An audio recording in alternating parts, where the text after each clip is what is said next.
Hello students, how are you all. आज का video थोड़ा स्पेशल है क्योंकि आज का वीडियो स्टूडेंट्स के डिफ़िकल्टीज से रिलेटेड है। बहुत सारे स्टूडेंट बहुत पढ़ाई करने के बाद भी मार्क्स नहीं आते हैं। बहुत सारे स्टूडेंट सोचते हैं कि कैसे पढ़ाई करें, कब पढ़ाई करें, कितना पढ़ाई करें। कुछ कुछ स्टूडेंट 10-10 घंटा पढ़ते फिर भी मार्क्स नहीं आता है। कुछ स्टूडेंट 1 आवर्स में ही पढ़ के मार्क्स स्कोर कर लेते हैं। तो उनका पढ़ने का टेक्निक थोड़ा अलग होता है। ठीक है, तो आज उसी चीज़ के बारे में मैं डिस्कस करने वाला हूँ। लिखा हुआ है ट्राई दिस फॉर 21 डेज़। तो क्या ट्राई करना है, कैसे ट्राई करना है, वो मैं आपको इस वीडियो में एक्सप्लेन करूँगा। ये वीडियो को पूरा एंड तक देखोगे तो ही समझेगा, अदरवाइज़ कुछ समझेगा नहीं। ओके, चलते हैं, let's start with the video. आप लोग को पता है पहले के जो अंग्रेज़ थे, जो अंग्रेज़ आए थे मार्केट में, इंडिया में बिज़नेस करने के लिए, उन लोग का बोलना यही था कि अगर इंडिया को ग़ुलाम बनाना है तो इंडिया के एजुकेशन सिस्टम को ख़राब कर दो। क्योंकि इंडिया का जो एंशिएंट एजुकेशन सिस्टम था बहुत ग्रेट था, बहुत क्रिएटिव था, क्रिएटिव चीज़ें सिखाई जाती थी। इंडिया का जो एजुकेशन सिस्टम था बहुत इम्पोर्टेंट था, बहुत ग्रेट था, जिसको तोड़ना बहुत मुश्किल था। तो ब्रिटिश लोगों का मानना यही था कि अगर इंडिया को ग़ुलाम बनाना है तो हमको एजुकेशन सिस्टम को तोड़ना पड़ेगा। ठीक है, हमारा एजुकेशन सिस्टम इंडिया का सबसे बेस्ट एजुकेशन सिस्टम था। ब्रिटिश एजुकेशन सिस्टम सुनने के बाद बहुत सरप्राइज़ हो जाता था कि ऐसे कैसे पढ़ाया जा सकता है। इंडिया का एजुकेशन सिस्टम पूरे वर्ल्ड में बेस्ट माना जाता था, राइट। अब एजुकेशन सिस्टम में कैसे स्टडी कराई जाती थी, क्या स्टडी कराई जाती थी, उसके बारे में भी डिस्कस करते हैं। हमारे एजुकेशन सिस्टम में, एंशिएंट एजुकेशन सिस्टम में कुछ टारगेट दिया जाता था, कुछ लक्ष्य दी जाती थी। उस लक्ष्य को अचीव करने के लिए पढ़ाया जाता था। सपोज़ फॉर एग्ज़ाम्पल, मैं जो बताने जा रहा हूँ उसको आप विजुअलाइज़ करो, इमेजिन करो। एक स्टोरी फॉर्म में है, मैं आपको समझाने जा रहा हूँ, उसको समझो, उसको देखने की कोशिश करो अपने माइंड में। ठीक है, सपोज़ मैंने आपको एक अंधेरे रूम में बंद कर दिया, ठीक है, और आपके हाथ में एक टॉर्च दे दें, तो आप क्या करोगे? टॉर्च देख देख के आगे जा सकते हो, बराबर है। लेकिन क्या हुआ, आपको आजू बाजू से आवाज़ें आ रही हैं, तो आवाज़ देखने के लिए टॉर्च को आप लेफ़्ट साइड, राइट साइड ऐसे करोगे, राइट है, ठीक है। अब एक बार में एक ही डायरेक्शन में देख सकते हो। ऐसा तो नहीं है कि ना मतलब दो तीन जगहों पे एक ही साथ देख सकते हो, नहीं। टॉर्च जो जला कर एक बार में एक ही डायरेक्शन में देखोगे। तो ये जो अंधेरा रूम है ये हमारा ब्रेन है, right, is equal to brain. और टॉर्च जो है हमारा मन। मतलब ब्रेन जो है एक बार में एक ही काम कर सकता है। अगर उसको आप बोलोगे 2-3 काम एक साथ करने के लिए तो इट्स इम्पॉसिबल फॉर देम। ठीक है, तो एजुकेशन, ये जो अंधेरा रूम है वो ब्रेन है।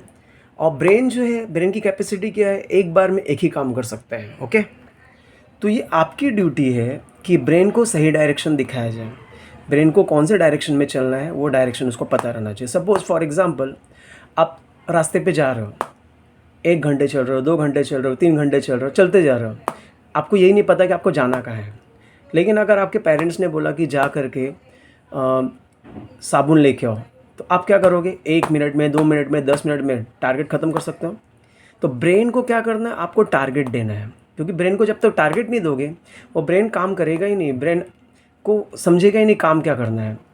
तो सेम वे, जैसे टॉर्च से हम रोशनी देख करके, रास्ता देख करके चलते हैं, जैसे अंधेरे रास्ते में हम टॉर्च देख करके रास्ता चुन सकते हैं, वैसे ही ब्रेन में कभी भी टारगेट सेट होना चाहिए।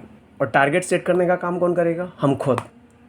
तो बिना डायरेक्शन के, बिना टारगेट के हमारा ब्रेन वर्क नहीं कर सकता। जैसे फॉर एग्जांपल, अगर हम रास्ते में जा रहे हैं लेकिन हमको पता ही नहीं जाना कहाँ है, तो हम रास्ता नहीं चुन सकते, हमारा टारगेट, हमारा हार्डवर्क ख़त्म ही नहीं होगा।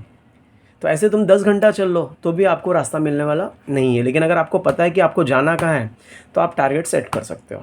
ठीक है, अगर आपको स्टडी करनी है तो स्टडी करने के बहुत सारे कोर्सेज़ हैं, बहुत सारे बुक्स हैं, बहुत सारे बुक्स है, कोर्सेज़ हैं, टेक्स्ट बुक है, मार्केट में बहुत सारे ऑप्शंस अवेलेबल है। लेकिन अगर आपको यही नहीं पता है कि पढ़ना क्या है, तो आप कैसे डिसाइड कर सकते हो क्या पढ़ना है? आपको पढ़ने के लिए मोबाइल है, इंटरनेट है, सब कुछ है। लेकिन जब आपने अपना टारगेट ही सेट नहीं किया है तो कैसे स्टडी कर सकते हो आप? अगर हम 10 बुक एक साथ पढ़ते हैं लेकिन हमको पता ही नहीं कि हमको बनना क्या है, हमारा टारगेट क्या है, तो हम एक मूर्ख की तरह पढ़ते हैं। ठीक है, तो उसके लिए क्या करना चाहिए, ब्रेन को कोई एक काम दो। ब्रेन को अगर आप मल्टीटास्किंग देंगे, बहुत सारे काम देंगे, तो ब्रेन इस फेस की तरह कंफ्यूज हो जाएगा, उसको समझेगा नहीं। लेकिन ब्रेन को अगर आप एक काम देंगे तो 100% एफर्ट उसमें डालेगा। एक टास्क देना चाहिए ब्रेन को। अगर 2-3 टास्क एक साथ दोगे तो वो एक काम नहीं कर सकता, बल्कि वो क्या हो जाएगा, कंफ्यूज हो जाएगा। जैसे आप टॉर्च से एक बार में एक ही कॉर्नर में देख सकते हो, टॉर्च से एक ही बार में 3-4 कॉर्नर देख सकते हो क्या? नहीं। सेम वैसे ही ब्रेन जो होता है, ब्रेन क्या करता है, एक बार में एक ही टास्क कंप्लीट कर सकता है। इसके लिए उसको एक टास्क दोगे तो 100% वर्क करेगा। अगर एक से ज़्यादा टास्क दोगे तो वो ब्रेन कंफ्यूज हो जाएगा और वर्क प्रॉपर नहीं कर पाएगा। आपको ये पता होगा, जब भी आपका एग्ज़ाम आता है तो आप लोग क्या करते हो, एक दिन पहले 2 दिन पहले फुल कंसंट्रेशन के साथ स्टडी करते हो। उस टाइम आपको खाना पीना कुछ भी अच्छा नहीं लगता, आप खाली पढ़ाई करना चाहते हो। ठीक है, तो जैसे हम एग्ज़ाम के पहले कंसंट्रेट होकर स्टडी करते हैं, वैसे हम रोज़ ऐसा एग्ज़ाम मान के नहीं पढ़ सकते। अगर रोज़ हम सोचे कि दूसरे दिन एग्ज़ाम है तो हम रोज़ 1 घंटा निकाल के नहीं पढ़ सकते। तो हमको क्या करना चाहिए, रोज़ एक टारगेट सेट करना चाहिए। हम एग्ज़ाम के टाइम पे जैसे स्टडी करते हैं, एग्ज़ाम के पहले हम सोचते हैं कि कैसे पूरे टाइम का यूज़ किया जाए, 8 घंटा 10 घंटा पढ़ डालते हैं बिना कुछ सोचे। तो हम एग्ज़ाम ऐसा मान के चले कि रोज़ एग्ज़ाम है तो रोज़ हम स्टडी कर सकते हैं, राइट। हमें टाइम को वैल्यू देना चाहिए, रोज़ मैक्सिमम एफ़र्ट करना चाहिए, कम से कम 1 घंटा। अगर हम रोज़ एज्यूम करके चले कि रोज़ एग्ज़ाम है तो रोज़ पूरे दिन का कोई भी एक 1 आवर, चाहे वो दिन का हो, रात का हो, दोपहर का हो, सुबह का हो, कोई भी 1 आवर, उस 1 आवर में आप 100% एफ़र्ट दीजिए, 100% मेहनत कीजिए। क्योंकि आपको अगर मन लगा के पढ़ रहे हो तो 1 घंटे से ज़्यादा पढ़ने की ज़रूरत नहीं है। आप क्या करो, ऐसा एज्यूम करके चलो कि आज के दिन ही एग्ज़ाम है, तो 1 घंटे का एक टॉपिक सेट कर लो कि ये टॉपिक मुझे कैसे भी करके लर्न करना है। तो 1 घंटे में आप कैसे भी करके कॉन्सेंट्रेट करके लर्न कर लोगे। अगर आप ऐसा एज्यूम करके चलोगे कि नेक्स्ट आवर में मेरा एग्ज़ाम है, एग्ज़ाम में जब भी आप बैठेंगे पढ़ने के लिए, तो आप पढ़ने के लिए जैसे एग्ज़ाम के टाइम जाने के पहले क्या करते हो, आप पेन लेते हो, पेंसिल ले लेते हो, स्टेशनरी सब चीज़ अपने सब पास ले लेते हो, पानी का बॉटल भी ले लेते हो, खाना खा के जाते हो। तो सेम वैसे ही जब आप पढ़ने के लिए बैठो तो pen, pencil, eraser, sharpener, water bottle सब कुछ अपने पास रख लो कि जिससे कि उठना ना पड़े। वो 1 घंटे में आपको कोई भी डिस्टर्ब नहीं करना चाहिए। वो 1 घंटा पूरा का पूरा आप स्टडी को देने चाहिए। अगर रोज़ आप ऐसे 1-1 घंटे करोगे तो आपको पक्का कन्फर्म रोज़ एक टारगेट सेट हो जाएगा। जैसे आपने टारगेट रखा कि मुझे 1 घंटा कैसे भी करके पढ़ना है, ये चैप्टर्स कैसे भी करके स्टडी करनी है, तो आप कैसे भी करके वो चैप्टर्स स्टडी करोगे ही करोगे। ठीक है, पढ़ाई के टाइम पे मोबाइल को अपने पास ना रखें, क्योंकि मोबाइल क्या करता है, एक डिस्ट्रैक्ट करता है। मोबाइल का काम क्या है, रिंगटोन आया तो हम मोबाइल देखने लगते हैं, सोचते हैं कि चलो व्हाट्सएप थोड़ा देख लें, इंस्टाग्राम देख लें। तो वो नहीं होना चाहिए। जब भी आपने 1 घंटा सेट किया तो 1 घंटे में आपको कोई भी ऐसा चीज़ तुम्हारे पास नहीं होना चाहिए जो तुम्हारे माइंड को डिस्ट्रैक्ट करे। Is this clear? जो 1 घंटा आप लोगे उसमें पेरेंट्स को बोल के रखो, अपने फ्रेंड्स को पहले ही इन्फॉर्म कर दो कि ये 1 घंटा मेरा है, मुझे 1 घंटा मुझसे कोई नहीं छीन सकता, मैं इस 1 आवर्स में स्टडी करता हूँ। ठीक है, अगर आप ऐसा सेट कर लोगे तो आप पक्का कंफर्म अपने टारगेट को अचीव कर सकते हो। आपको स्टार्टिंग में दिक्कत होगी, आपको स्टार्टिंग में लगेगा कि जाने दो, आज नहीं पढ़ते, कल पढ़ते हैं, कल नहीं परसों पढ़ते हैं, 2-3 दिन होगा, लेकिन धीरे धीरे आपको हैबिट हो जाएगी। आपको एक टारगेट सेट कर दोगे तो ठीक है। Daily 1 hour do study with concentration. रोज़ 1 घंटा कॉन्सेंट्रेशन के साथ स्टडी करोगे तो आप एब्सोल्युटली टारगेट अचीव करोगे और एग्ज़ाम के टाइम आपको 8 से 10 घंटा मेहनत करने की ज़रूरत नहीं है। लेकिन याद करने के बाद लिखने की हैबिट होनी चाहिए।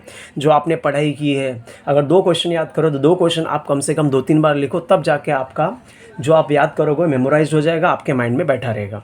तो आपको कम से कम रोज़ 1 घंटा सेट करना है। वो 1 घंटा अगर रोज़ आप मेहनत करते हो तो आपका रिज़ल्ट एब्सोल्युटली अच्छा आएगा।